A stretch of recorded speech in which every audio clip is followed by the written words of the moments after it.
Boss, Oy. Toyong, Oh, napansin mo ba si Panday? si Panday. Oo, nagpabili ko ng gulong eh. Parang nakita ko doon sa labas eh. Eh, anong oras na kanina ko pa pinabili ng gulong eh. Oh, siguro baka nandun sa labas. Dito mo nakasagpa. Sige. Dati, si Panday. Hindi mo nakita eh. Bakit? Kanina ko pa inaantay eh. Anong oras na eh?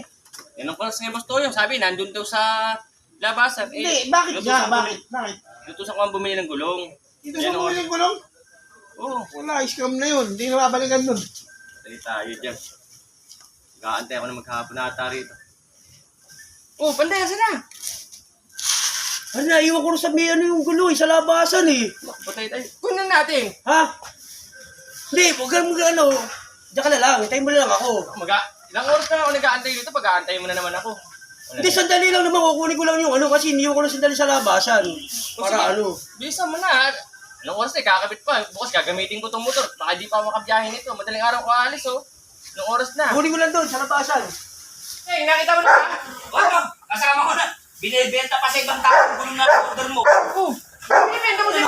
Di pare, sabi mo naman ano lang, baby. Bayad ko na sa'yo ito. Sabi mo pare, kukunin ko lang doon sa labasan. Kaya pati si Nardi tsaka si Chairman eh, parang Di ba sabi ko sa'yo, Amang hinahon kukunin sa labasan. Ano sabi mo sa akin? Eh, ano nakita mo? pare order niya siya. Ba't ibibenta mo pa sa iba? Nandun lang naman yung gulo sa Ay, labasan. nakakahanap lang. Kanina pa Ilang oras nagkakabilang. na nag-aantay ko dito. Di ba sabi mo, kukunin ko lang sandali yung gulong, di ba kanina? Yan ang sabi mo sa akin. Kaya Oo, nga. ikaw na bahala dyan. Loko-lokong yan eh. Mahilig magano yan. Eh, ano ba yan dyan sa kanya? Basta ito, bet ko Yung na, mobile kukunin ko na to. yan yung order eh. Pare, Maximus Terto pare, hindi ko naman, ano yan. Kasalanan mo na kasi pinili niya na eh. O ibibenta mo pa sa ibang tao. Bahala ka na yung ginagawa mo. Hindi, dito kasi yung gulong, di ba? Oo, sa akin to, bet ko na to. Kaya nga.